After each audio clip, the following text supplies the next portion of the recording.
Welcome to Cars on Call. I'm gastroenterologist and automotive journalist Steve Schutz. I'm here with trauma surgeon Stephan Moran and car collector connoisseur and consultant Adams Hudson. And I sound kind of subdued, but guys, this is episode 100.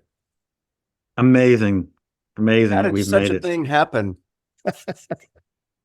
Well, it's only like episode 56 for me, so that's why it feels so young. Plus, I'm the youthful one of the group, so it should feel. Yeah, you're youthful. So it is Youthful, I cool. just woke up this afternoon, but anyway. We had it was actually my wife Elisa who had the idea. She said you and Stefan should do a podcast or a show or something because you guys always have fun talking about cars. And then we added Adams after we had you as a guest, and we're like, Stefan are like, crap, this guy's awesome. We got to see if he wants to be a third wheel, and you Plus, did. he's not doing anything. Well, you're pretty busy for a retired guy. So we No, made you it to brought a lot to you brought a lot ton. to the show, a ton to the show, Adams. I really appreciate you joining us. And yeah, we're straight on our way to monetizing this podcast. Famous millionaires is going to be hanging out with Cars on Call and the Kardashians. I can see it coming. And people can say they knew us when. Right. Yeah. If you extrapolate from where we are now, it'll be episode 100,000 when we finally monetize. Yeah. But we're at 100. This is great. It's almost 2 years. We're doing it every week. This has been great. So we are going to talk about our 100 or not 100. No, we're not doing 100 of anything. Our top, we each wrote down our top 5 stories or segments or whatever from whatever show. And out of 100 shows, we each have 5 different stories we're going to share with you guys, and we hope you like it. And then we're also going to share we each had one favorite car spotting. We do car spotting, not every single show, but most shows. So we're going to get to all that. A little news first. Guys, we all saw this. We've been talking about the challenges of the BEV market, and they are many. And another shoe has dropped in this problem road. And the shoe that dropped was Hertz Rental Cars announced that they're selling 20,000 Teslas. They famously, a few years ago, said we're going to have 100,000 vehicles in our fleet that are pure battery electric vehicles. And they're selling a lot. They said they're going to sell most of the electric cars, and most recently they announced they're going to sell 20,000 Teslas, mostly Model 3s. Let me just say this before you guys chime in. This so reminds me of the cell phone. I first heard about the cell phone. I read about it in the newspaper in 1983, and cell phones changed like crazy until we got the iPhone in 2007. In the 17 years since the iPhone was developed and launched in 2007, our cell phones really haven't changed that much. They're not exactly the same. Of course, they've evolved, but it's a brick and there's icons on it. It's a touchscreen. Well, if you think about the 17 years since we came to the iPod and we're like, that's a cell phone. Compare the 17 years since and the 17 years before the iPhone, there were so many changes, and all the phones were like, it's okay. And it just kept getting better. And then it finished with the iPhone. That's where we are. I think it's early days of the BEV, just like it was early days of the cell phone in the 90s. And they are just going to continue to make mistakes until we get to the BEV iPhone. I'm just saying Hertz caught a real break here. They're getting out of the BEV industry. Mary Barra made it easy for them. She put stop sales on the Blazer EV. So I wonder how many of those they had ordered. So they're like, this is an opportunity. We want out of this market. Mary Barra just set us up. She put out a shit product. Now we can cancel that order because you can't deliver. Hey, we're out. We're completely out of it. So chapeau bas to Mary Barra for helping Hertz get out of the BEV rental business. That's an interesting take. That's sort of like somebody deciding to quit making bad pizza because they heard that Chuck E. Cheese was failing. But I think wow. it's crazy about Hertz. Chuck E. And, Cheese. Oh my and God. I don't know what that means, but I like it.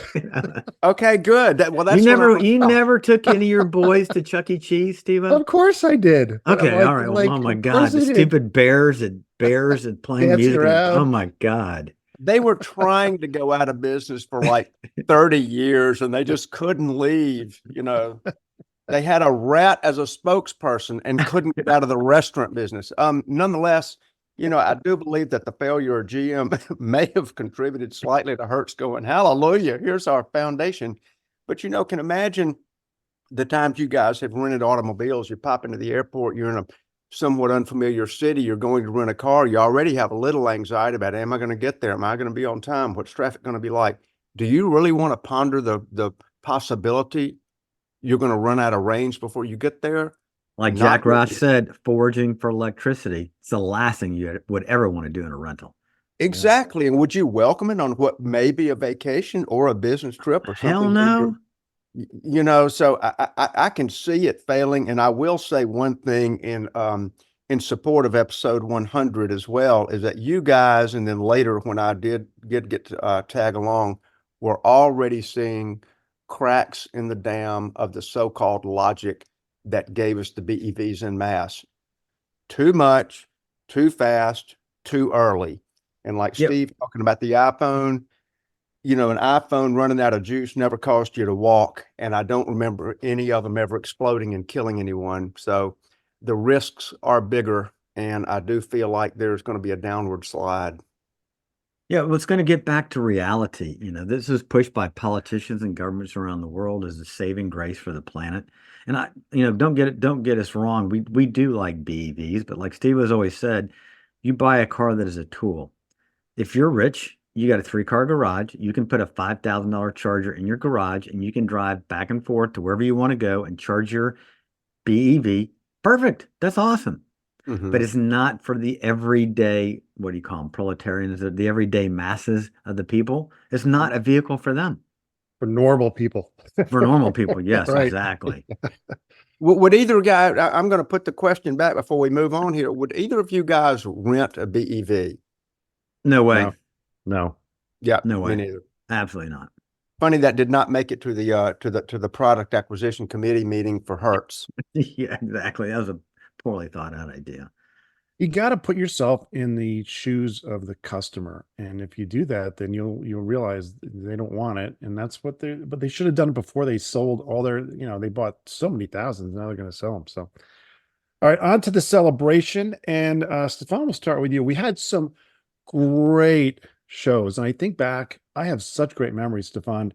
It was just you and me at first, and we came up with some really good topics, and then once we got Adams, it was like turbocharged, like even better, and the conversations were great. So give us your top 5, and before you go, so many listeners learned a different angle on car safety, and I think you've helped a lot of people, maybe even saved a life or two, because these safety segments that you have done have been so spot on. So give us your top 5, safety, non-safety, whatever it is.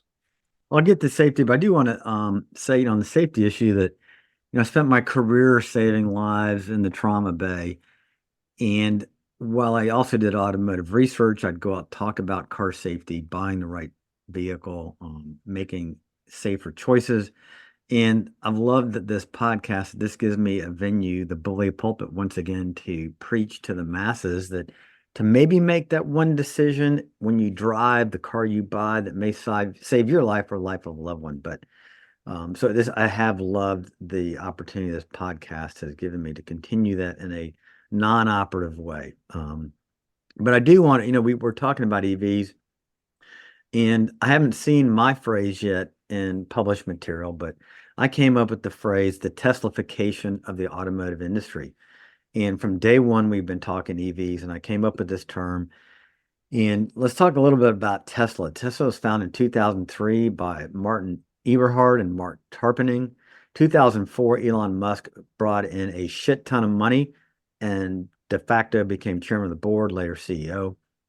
And what there is a cult about Elon Musk, just like there was Steve Jobs. And it's the cult of the Mac, it's the cult of the Tesla. But Elon Musk identified this. They're killing it. He completely changed the automotive industry upside down. One of the hardest things, listeners, that anything to start an automotive company is one of the hardest things anybody can done. Many have come and many have lost out. It is incredibly difficult. But Elon Musk and the other guys did it. They've remained in the top spot of EV sales for the full year. They set a record-setting 1.8 million EVs in 2023. They are the largest seller of EVs in the world, 38% over the year increase. But how have they changed the industry? What have they done? Well, they said, you know what? We're going to have direct-to-consumer marketing sales. Pick up your iPhone, buy it, you try it, it delivers, you don't like it, 30 days, boom, you send it back. We all hate going to the dealership. Dealerships are in uproar about this. The Model S introduced a 17-inch touchscreen. Now every new vehicle you buy has a touchscreen. They're all copying Tesla. They want to be the next Tesla. Tesla did over-the-air updates. You know, their cars have a SIM card automatically connected. You don't have to have your own phone. The car is connected by its own SIM card. Then they launched on safety. The Model X, their SUV, outscored every other SUV in the history of automotive crash testing. It got a superior from NHTSA. They did that. They came up with their own charging stations across the country. They built an infrastructure at the same time they were building the cars in their factory. Now the Tesla charging plug is the standard. So, and then the repair tech comes to you if they can't do it over the air. They have completely turned over the expectation that we have with car ownership, car buying, car repair has been turned upside down by Tesla. And if the others don't follow, they're going to lose out, because this is what consumers want. It's what consumers enjoy. And think about it. Tesla has done for the car that same cult of the Mac that Steve Jobs did with your phone. You have this emotional connection to your phone. And Tesla owners have the same thing. And Steve-O so vastly said, how do you know it's a Tesla owner when you meet him at a party? What do you say, Steve-O? Give him 2 minutes, they'll tell you. Yeah, they'll tell you, because it's like vegans or what's the workout place?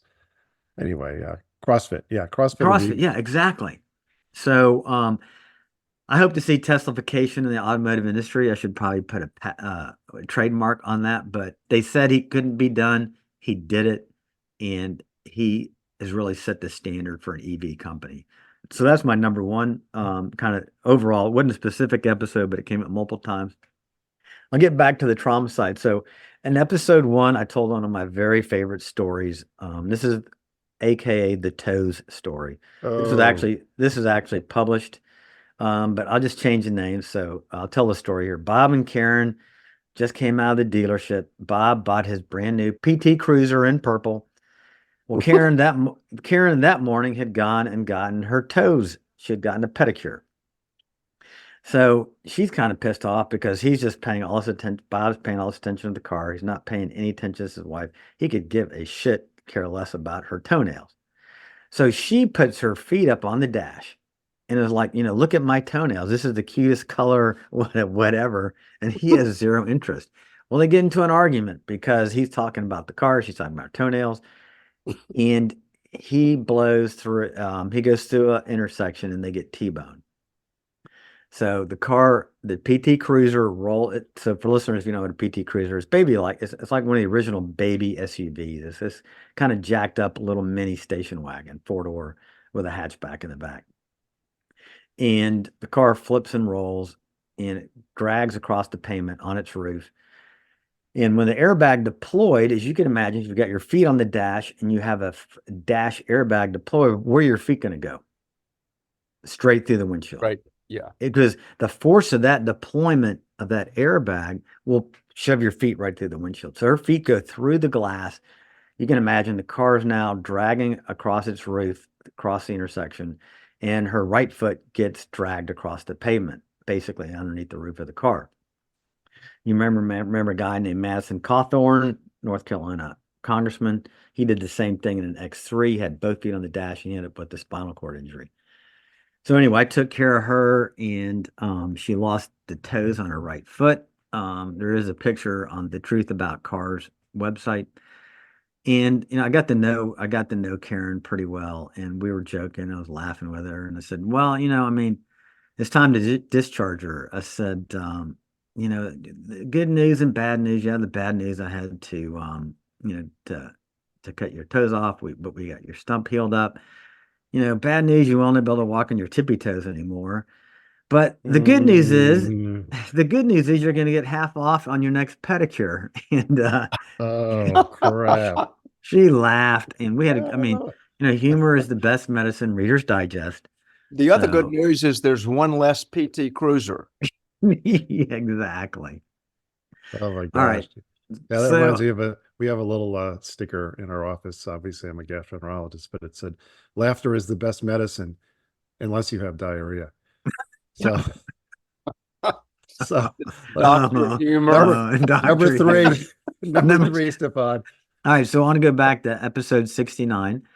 So I was driving home from work, and I got a call. I was in the Mustang and the Bullet, and on the digital screen, call pops up, ends in 8400, and it says Louisville, Kentucky. And I'm like, 8400, that sounds like a scammer, but it's Louisville. I got a good friend, a different Steve, that lives in Louisville, and I thought maybe it was Steve calling from his office. So I answered, and I go, "Hello," and she goes, "Hello," and she says, "Is this a female voice? Is this Stephan Moran?"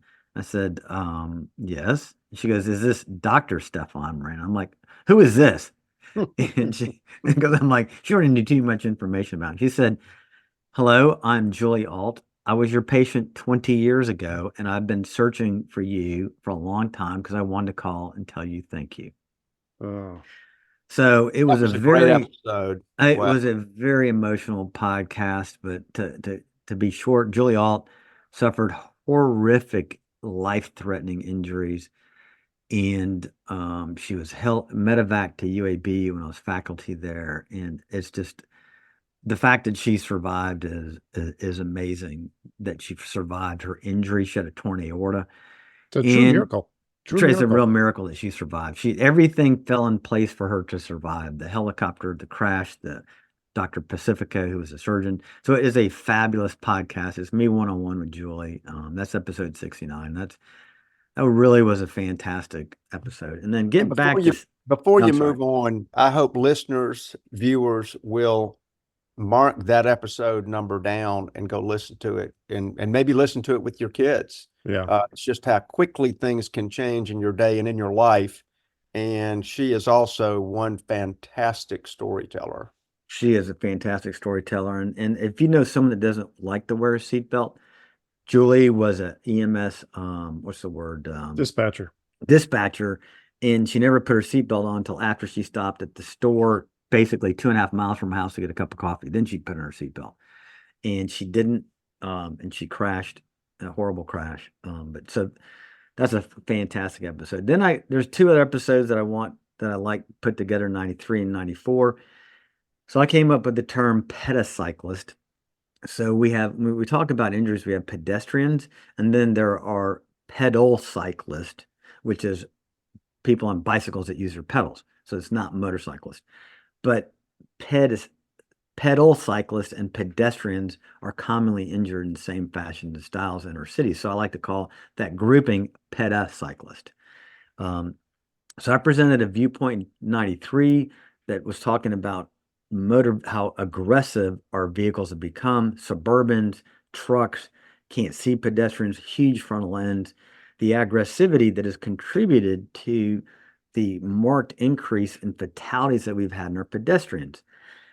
And I came up with this thing called the petacyclist fatality risk duality coefficient, which is distraction squared times aggressivity squared. And then Siva said, "Yeah, but what about pedestrians and cyclists? They're distracted just like the drivers on their phones. They're listening to music. So couldn't some of this 77% increase in death in 10 years have something to do with that?" And I'm like, that was a fantastic. And Adams chimed in on that. Yeah, absolutely. Yeah, what about it? And that's why I came up with this idea of this duality, distraction duality. Yes, I found some reports showed that pedestrians are equally distracted as drivers. We've all seen the videos of people walking in the poles, people walking in the fountains. So I call this the distraction duality as a causation I don't have access to research anymore to do research and databases. But once again, it's the mixing of my presentation, Steve and Adam's bouncing back with contrarian views, making me think outside the box, because we all approach these things very differently. So that has evolved over every podcast where I bring up safety. You guys, Steve and Adam's, bringing in these other topics just make my brain just click, click, click, saying, you know what? Then I go find the research to back it up. So those were 2 episodes that were very enlightening to me. And then the last one I want to talk about is podcast 24. This is the beginning of the Jack Roush interviews. So for you listeners who don't know, when Jack Roush crashed his airplane in 2002 down in Troy, Alabama, flying an Aerocam at Wiley Sanders' place before the Talladega 500. When he crashed that airplane, I was his trauma surgeon at UAB, and I took care of him and nursed him back to health, and Jack and I have become great friends. Well, as you can imagine, the press turned this into a fairy tale kind of story, and a lot of the facts were twisted. In at podcast 24, there's a very famous female aviator by the name of Connie Bolin, who is dear friends with Jack. Connie Bolin is one of the probably, I think, the first female captain in the airline industry, but very famous pilot who is dear friends with Jack and her husband at the time, Ed Bolin. He's since passed, but Connie wrote me a letter describing the events of that day because she was with Jack the entire day. I thought Jack had gotten this letter from Connie. He had never seen it. Yeah. I read this letter to Jack for the first time and interviewed him after he read that letter. That is a moving letter, a very moving podcast to listen to Jack Roush. So for any of you that are big fans on Jack Roush, or just like to hear a story about somebody having a recollection of events, which was bastardized by the press and everything. So that was my number 5. Those are my top 5 episodes of different viewpoints, different things, different ideas. But those are the ones that I really like, that I think listeners go back and take a listen to those. They're worth listening to. Yeah, I will echo Adam's point about listening to episode 69, especially if you have teenagers, because she goes into how she was injured. And then Stephan talked about how severe those injuries were. And it's a connection. It's a reconnection of patient and doctor in a very intense period. So that was very amazing. And Jack Roush Jack Roush stuff was very emotional too. He had to relive that plane crashes. I guess you'd call it plane crash number 1. He had 2. Yes. All right, I'm going to go. I didn't actually I'll go through my 5, but I didn't write down the actual episode numbers. But for story number 1, as you know, Stephan, this was like episode 1 through like 50. We talked about the Felicity Ace, and we're the only podcast to correctly point out that this is as far as we know, the only car transporter named after a stripper. And I think it's pretty cool that we pointed that out. Yeah. Felicity Ace sounds like and a the stripper. fact that it went down. It went down, and story. And there were Hummers on board that went down as well. So that's a wrap on episode 100. Thank you. Before we get pulled off the air, I'll just reiterate: February 10th, 2022, February 10th, coming up on the second year anniversary. This ship caught fire. And no one knows what caused the fire, but we do know that it was a Tesla. But go ahead. It was an electric. It was an EV. It was an EV that caught fire. We don't know if it started the fire. It doesn't matter. It caught fire, and then they couldn't. Right, an EV caught fire on the ship because they could not control it. They could not control it, so they lost about 4,000 vehicles, mostly new cars from Volkswagen Group, including the last run of like 50 Lamborghini Aventadors, and they were all lost. They had to restart the factory and remake those cars. Didn't Matt Farah have a car on this? He did. ship? He had a Boxster Spider. Yes. In that kind of pinkish color. Anyway, yeah, I don't like the color, but he's since gotten it. But anyway, so is it ruby stone metallic? Do we think? No, Something no, like that? it was like ice cream. It's I have to look it up, but it's like a very light pink. It looks like a frozen yogurt. So anyway, Just as well. and all those cars were lost. It was such a big deal. But the funniest part was the name. So Stefan and I had tons of fun talking about the Felicity The Ace. story that kept on giving. It really did. It did. And then my second favorite was also a story that kept on giving. The Forerunner, known as the effing runner by Stefan. So I thought it was cool that this, and there's a picture of it. This vehicle has not changed in any significant way for more than 20 years. And now they're going to have a new one next year, I guess. But it's just body on frame, V6, and it's just the most bare bones anti-tech car. And to me, it's And not safe. And not safe. not safe. What I think is interesting is that we're entering this tech era with the Teslification of cars and the BEVs and all this stuff. And yet I work with a lot of very sophisticated, accomplished young nurses that are in their 20s and 30s, and none of them want a BEV. And over the years, I've noticed this. They all seem to want it. They all want a Forerunner. Effing runner. Effing runner. And then Stefan went crazy because you realize, Stefan, they're everywhere. If you start looking for Forerunners, you see them everywhere. Adams, if you look for them, they're everywhere. Everywhere, and inexplicably, unlike the you showed the boat that goes down, this is a vehicle that won't go down. It won't die. Its value is still high. They can't make enough of them. If there'd been a Forerunner on the Felicity Ace, they would have driven up on the shores out of the depths of the ocean. It's unbelievable. They're indestructible. Yeah, they really do hold their value. So that was one story that I thought was really, really great. And then I did a serious story because this one about pickups, because this story I think is this is going to happen. It makes no sense. So we just have a picture of that's not a brand new, that's probably a 5-year-old F-150 pickup truck. And so many people, and this started really in the 90s, started driving F-150s or Silverados or Ram pickups as their daily drivers. They make no sense. They're too big. They're too wasteful. They suck gas. And yet they're used as daily drivers. This is not a sustainable trend. And I cannot imagine in 20 or 30 years that daily drivers that people take to and from work and go to the grocery store will be F-150s or full-size pickup trucks. This has to stop. That's why on the last couple shows ago, when we picked our ultimate 3-car garage, I picked a Ford Ranger Raptor over an F-150, and I've owned an F-150 for 13 years. It's great at what it does, but you don't need to be driving these behemoths every day in the city, in neighborhoods. It is a truck. It is a tool. And this is the last thing you honestly want as a daily driver. But that's the way it is in America. It's the #1 selling vehicle for what, 40 years now? 40. 40 years. Yeah. Forever. It's just too big. It's just overkill in the size department, as we have commented. And I lauded Steph's choice at the time, knowing he was a 150 owner, to move down one size, and you'll get 95% of the capacity you would ever need out of the Ranger Raptor. And the Ranger Raptor is not far from the size of the original trucks. Yeah. The original CKs and the F trucks. I mean, it's, they just got so huge now.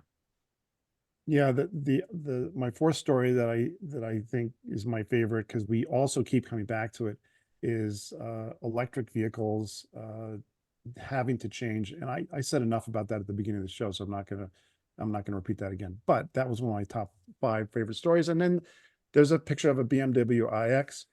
We did a whole we probably half hour, Stefan, on has BMW lost its way? In the 80s and into the 90s, they were so cool. Absolutely. The 535i from the mid 80s is one of my favorite cars of all time. Absolutely beautiful, great to drive. Adams, you've even talked about the i7, which you've said is one of your favorite cars. Maybe it's the i8, sorry. i8, yep. Yeah. The 2002, we talked about the 2002 ad nauseum. So many great cars, and yet now they got this iX thing, which is it's so ugly. It's this thing was beaten almost to death with the ugly stick. They just did not stop hitting this car with the ugly stick. It is awful. And a lot of the cars now are just kind of boring. They're just, I'm it's not the ultimate driving machine. No, I'm with this. BMW is just they don't. I'm it's sad to see what they lost their way. In my mind, they've diluted the M brand to the point they slap an M badge on anything. But you know what? The sales. We're just old gray-haired enthusiasts that want to see it the old way and what they used to do. But their sales they're doing great. They sell those X3s, the X5s, the X1s, X7s, X whatever, slap M badges, and hey. They're following the dollar. Check. You wonder if or when that will play out. And looking at Steve's last couple of picks with the 150, are people going to wake up one day and go, my gosh, that car's like twice as big as what I need. I can't go through a drive-through. The turning radius of the Exxon Valdez, I mean, why do I have this huge vehicle? And then are they going to also start looking at these rather bland, overcopied SUVs? And maybe their sales are good, but GM sold a lot using rebates, about 20 years ago. And you just and that played itself out. Is this going to play itself out? I personally hope it does. Yeah, it's, you can't argue with success. And if you exclude Tesla from the list of luxury manufacturers, which I do, BMW outsold, it was the #1 luxury manufacturer. And to your point, Adams, yeah, I mean, in the 70s, 60s, 70s, through the 80s, the #1 luxury brand was Cadillac, #2 was Lincoln, and now they're total also-rans. So, BMW may be peaking now, and again, they outsold Lexus, Mercedes, Audi, and they're selling a lot of vehicles. But yeah, it's, it doesn't mean they're going to be great in 20 years, and they're not the ultimate driving machine. And I think a lot of times they're just boring vehicles. So it's a shame. So Adams, let's give us your top 5. Well, it's been fun seeing your guys trip down memory lane, I guess, especially before I arrived. And I look forward to listening to a couple of those episodes that did predate me.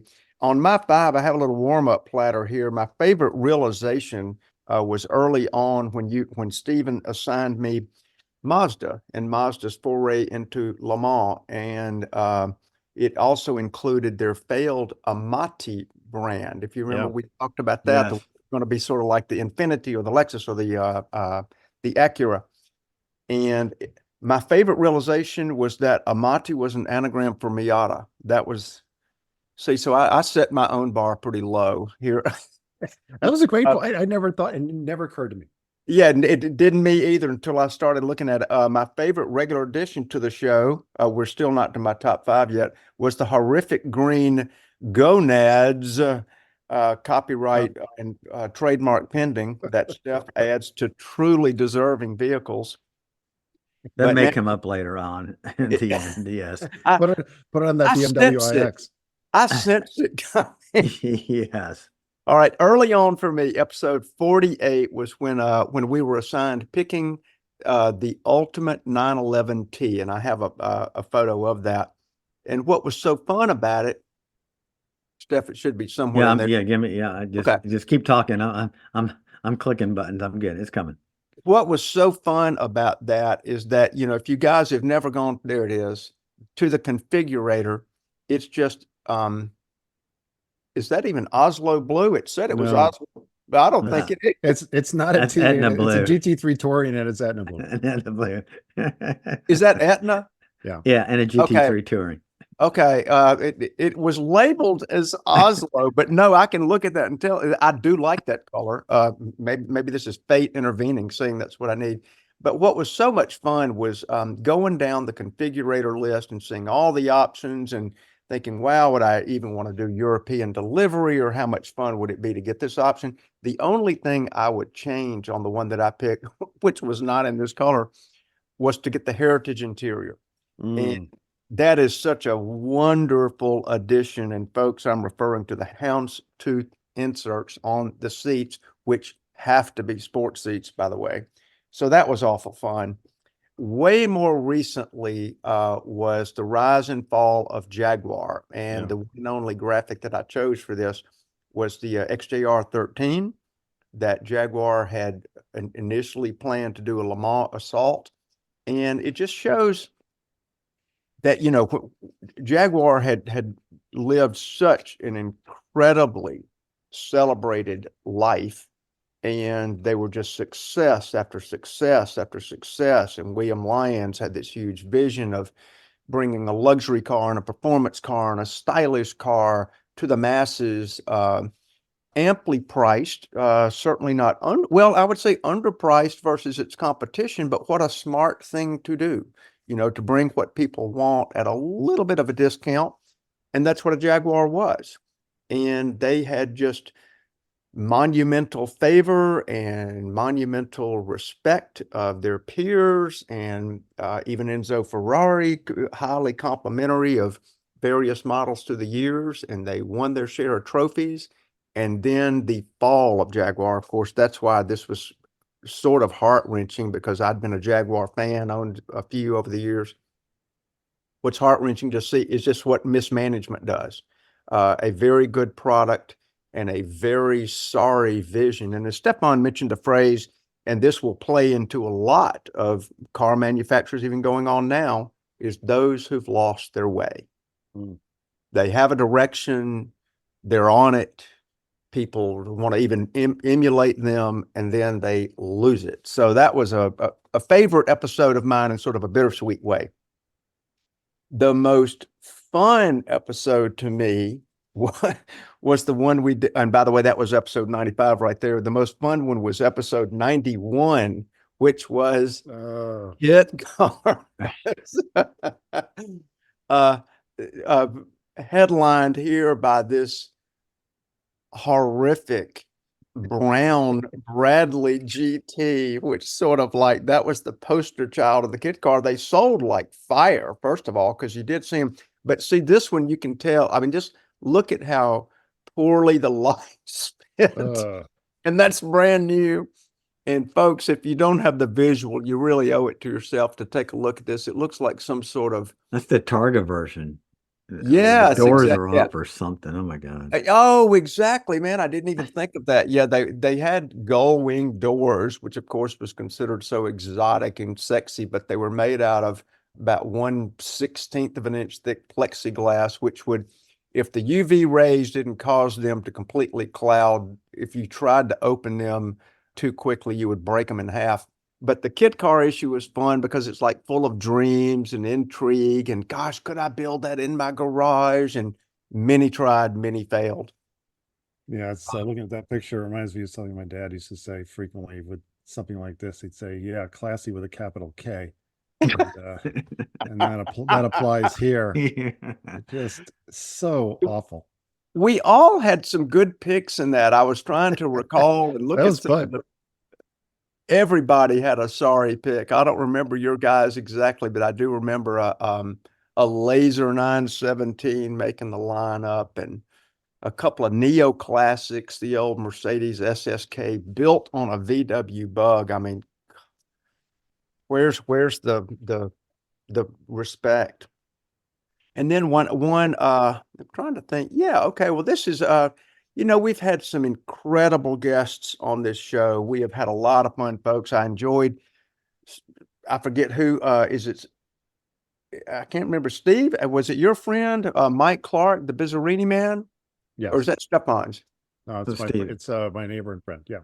Okay. And you know, who can not have a little bit of hero worship of a guy who takes a Bizzarini to Pebble Beach? I mean, so he was fun. Jeff Bank is probably our best guest and most prolific contributor to just ideas and thoughts. And his dad, both of them, Jerry and Jeff Bank have really helped us along the way. Absolutely. And it's just fun to have them out there. I think Gary Duncan probably had some of the funniest twists of phrases, but this man here, Dick Barber, who I consider a friend, and there he is with Paul Newman and Rolf Stommelin in what I believe would be the 1979 Le Mans. Am I right? The guys, man. I'm checking out the Hawaiian Dropping Girls, dude. I could give a shit about Paul Newman. Oh my God. Move that cursor. Get that cursor off the screen. There you go. Yeah. Okay. Well, yeah. The whole girls are just leering and in awe of you. All they see is Paul. In fact, if you drew a straight line from the eyeball gaze of each of those ladies, they are just burrowed in on Brother Paul Newman, regardless. But that was a fun time for Dick, obviously, and just to, sort of I don't know if he has many heights of his career arc, which has been many, many years. But that I enjoyed having him on there. And then interestingly, and Steve is the one I'm gonna have to credit with always coming up with just twists of topics and something fun to do. One of them was what we called bad then, good now. And we had a good then, bad now, etc. Various versions of that. But mine for bad then, good now was the Spiker, the Laviolette. And it wasn't necessarily bad then, but they just ran out of money before they caught the wave of acceptability and coolness. And I look back at that car that is made largely out of aluminum. It's got an Audi 4.2 mid-engine V8, and it's got incredible styling to me. Much of it, and I'm sorry, I did not include a photo of the interior, but it's got like a rifle bolt shift action that's actually visible in the interior. It's got an incredible use of aluminum. Spiker, harking back to their days in aviation, and sort of like Saab had the background in aviation, Spiker too had that link in their ancestry. And it's just it's a lovely looking car that, failed when it was new, but then now in retrospect, it's a $300,000-$400,000 plus car. Oh, nice pull, Steph. Yeah. Folks, what we're looking at here is this lovely engine turned dash, a la 1970s Trans Am, except this is really engine turned out of aluminum. Lots and lots of beautiful toggle switches. Stephan's email address, and and just all the great little. Look at that shifter that slides up and down. I mean, the pedals. This guy's isn't he Argentinian? No, you're thinking of the other I'm thinking of the other. Yeah, right. Different, but Pagani. You're thinking of Pagani. Pagani. The detail and the billet aluminum manufacturing of this car is second to none. It's just gorgeous. He takes pride in the mechanics of the devices in this car that are visible. Yeah, it is. We saw one in California, Steve-O. We went to some car show at Pebble Beach, and it was crazy to look at interior. It is just eye candy for gorgeous engineering. Yeah, it was Spiker is a Dutch company, and actually coincidentally, Adams, the CEO of Spiker, while it was alive, so he was, Spiker died, and the CEO wasn't really doing anything. And when GM spun off Saab after the great financial crisis, the former CEO of Spiker took over, and he became CEO of Saab. Was not able to save that company, so he was CEO of two doomed companies. Yep. Well, that was, and Steph, thank you for pointing out. It's just, there's a fascination I think that we all have as car guys and car girls. Mechanical bits. Yeah, it's fun to see two wires make an electric motor whir. That's great. But something about the click clack of a lever that moves this, or a gear that moves that, or a needle that actually sweeps mechanically through a gauge, hearing and feeling a door thud with authority and not rattle. There's just something about that, and the Spiker to me just exudes that. So that was my 5. Excellent. That's a great stories, and yeah, that was fun. The kit cars, man, that was there was some really, really, really bad cars that we were able to dredge up memories of. And they all sort of teased us in our dreams as being 14, 15, 16 years old, the kit car. Who among us didn't think I could do that, and I could do it better than that? Yes. Oh, we all fantasize about it. I actually thought, I think back in the 70s, I thought, man, Bradley GT wouldn't be so bad, because cars back then were terrible. They were so bloated and big and ugly. Bradley GT actually in comparison, it looked pretty good. But yeah, that was bad then and bad now. Yeah.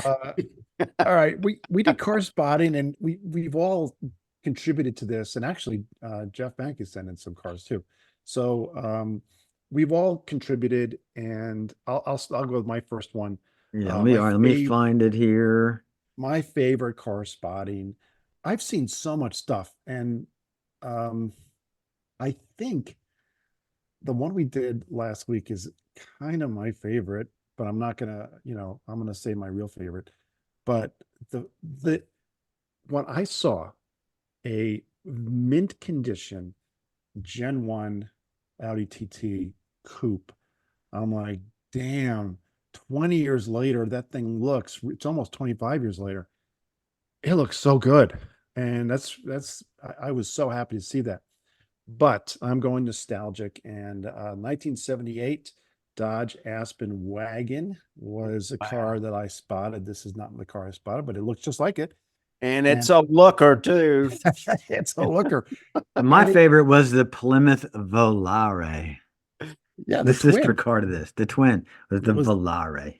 Yes, and this was basically on the Plymouth Duster Dodge Dart platform that had been updated. It was slow and mediocre, and Stephan, I'm sure you'll agree, unsafe.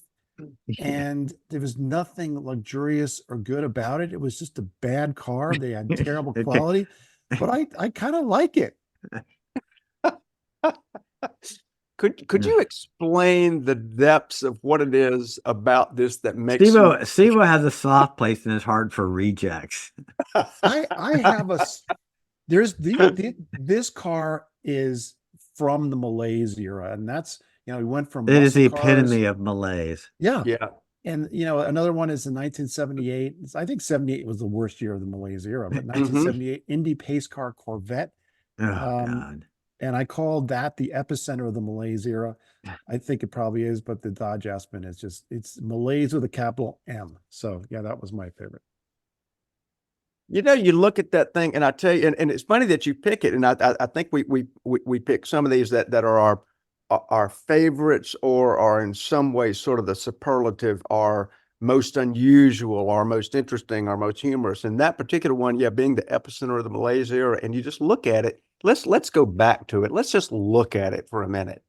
I mean, it's got the well, no, hold on. I missed it. Hold on a second. Oh, my retina. My retina. Here it is. There we go. Now I got it back. I got it back. But I mean, you just check this thing out, and when you think back in 78, this thing has something that sort of looks a little bit like Pinto tail lights. It's got the fake wood with the outline of more fake wood. It's got white wall tires, which look to be about 14-inch, and it's got the hubcaps.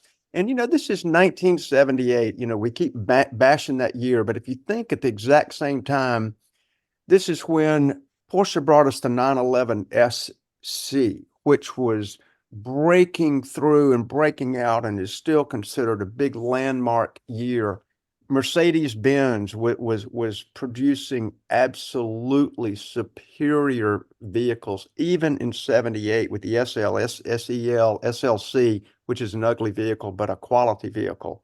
BMW had just recently launched the 320i, which basically put them on the map in America. Yes, I know the 2002 deserves that credit, but the 320i was amazing. It's just what sold in mass. And here we are doing this. And, I'm not trying to bash on America, but we talked about mismanagement and losing your way. This is kind of like Steve said. It's like this proves they've lost their way. Yeah, you also had the Honda Accord, was a couple of years old. Yeah. The Civic was a good car, the Corolla, and it was in 1978, it would have been the 280Z.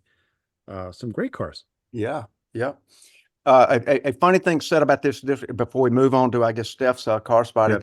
Yep. A friend of mine who'd been in the automobile business, he was actually a Plymouth dealer. At the time there was that ridiculous ad. It was Volare, whoa, whoa, whoa. This will be my first and last singing on Cars on Call, by the way. But he had somebody try trade one in. And he said this to them. This is just the personality of car dealers back in the day. They were trying to trade it into him, and he goes, "Volare, whoa, whoa, whoa, whoa, trade value, low, low, low, low." Oh, They sort of ouch. understood it, but that was it. That car was driveway spotting the day it was made. Yeah. That's what was bad about them. Yeah. All right, Stephan. I think. All right, here we go. Here's my share. All right. So this, ladies and gentlemen, I was in Homewood, Alabama, which is a tiny little part of Birmingham, middle class, upper middle class. But those that want their kids to go to good school, they're not about out jonesing the Joneses. Nice little boutiques, nice little shops, and this is downtown Homewood on the Strip. Just a really old money South. Old money South. And I pull up, and then here is a Mercedes G-Wagon, and this color is called Hell Magno. It is like lime green metallic. The thing has the optional monoblock wheels, which is these giant black wheels, and it had a bumper sticker on the back that said, "I'm Nouveau Riche and you are not." I did not get it. Didn't really. I'm just making that up.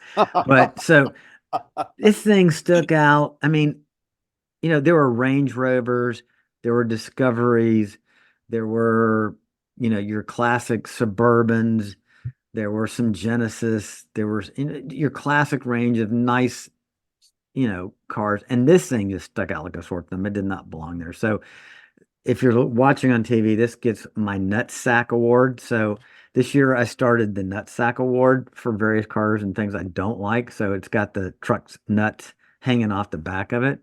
A few other things that got the Nutsack Award, the Carolina Squat. There we go. We got a picture of that. No. And then the one, here is the Porsche GT3 RS with the wing off a Boeing 747 on the back, gets a Nutsack Award. The Cayman GT4 RS gets a Nutsack Award. The Mustang GTD gets a Nutsack Award. And then, oh yes, remember the Jaguar that we hated so much? Yeah. It got the Nutsack Award. And then I'll finish with the Plymouth Prowler. It got the Nutsack Award. So those were the Nutsack Awards for the year, looking back in the last 100 episodes. There'll be more to come. Oh, that's a great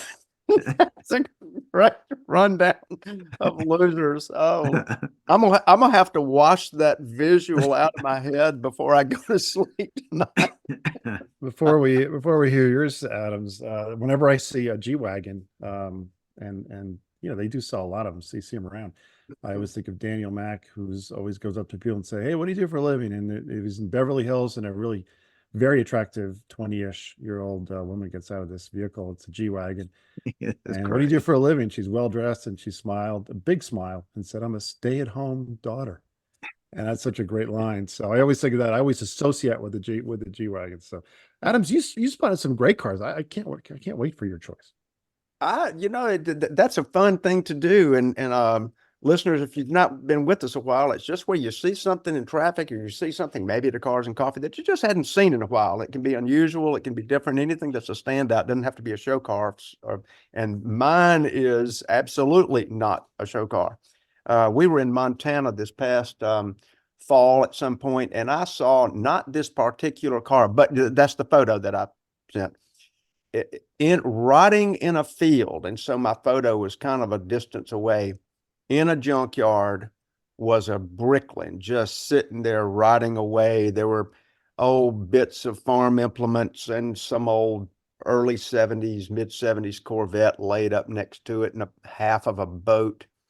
And the thing that got me about the Bricklin is it sort of relates a little bit to the Kit Car commentary, that all of us who are car afflicted have thought, I could build it, I could do it, wouldn't it be cool if? And you think, what would I do if I just had unlimited funds and a lot of talent surrounding me? What kind of car would I make?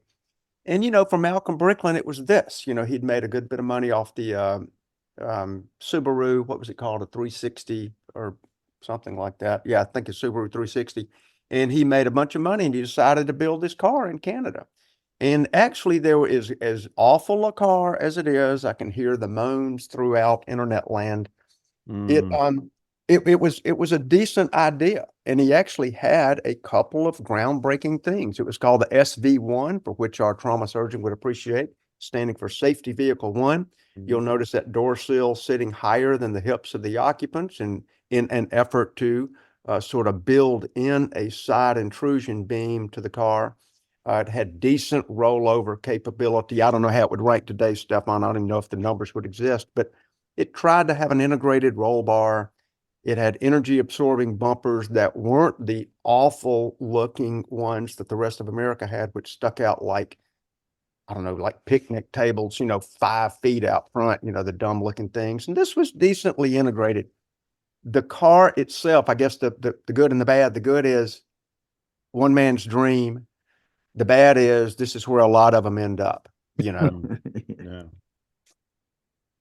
Any comments there on that lovely car spotting? I got a quick one. I mean, I cannot remember last time I saw a brick one, but it's been more than 20 years. But if you're going to make an American car company and you're a guy and you want to succeed, you can name it after somebody, but it shouldn't be yourself. So Tucker, Bricklin, DeLorean failed and Tesla succeeded. Wow, what a thought. Never thought about that. Yeah, the Muskmobile has no ring to it. Muskmobile. Nothing there. All Good right. point, Well, Steve. we are out of time. Any final thoughts after 100 episodes? Stephan, we'll start with you. Any final thoughts? I don't have any. Well, I think I've said them all. 100 episodes. I'm amazed that we've gotten here. It's been a lot of fun. I hope we continue to grow the our listener base. For me, once again, this is kind of a pulpit for me to just have people in the back of their minds have a second thought. But you're going to buy the minivan or the SUV. If you listen to that episode, minivans are terrible for backseat passengers. Get the SUV. So hopefully, for me, this is a way to continue to preach the motor vehicle safety, making safer choices venue, and then also have a lot of fun and have a lot of Freudian slips and just say things that come off the top of my head that just like shock everybody, because they're just always under the surface, just waiting. This gives me an opportunity to release those kind of things.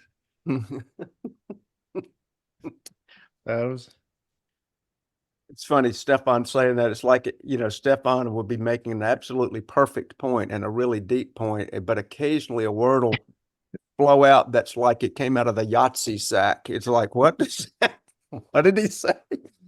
Hey, we're the only people to correctly point out that the new BEV Hummer is the Antichrist. Yes, Indeed. absolutely, it is the anti, or the Pope's on fire. Pope's on fire. Exactly. Well, I've enjoyed being on the show, and hopefully I'll get invited back for something into the second 100s. Who knows? But I think sharing anything of car fan worthiness has kind of been.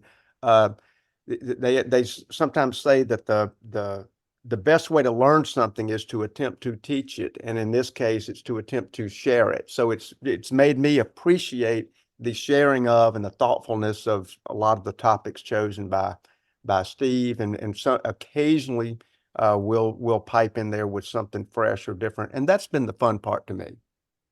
Yeah, it's been nothing but fun. I've had a great time. So, all right, Stephan, shut us down.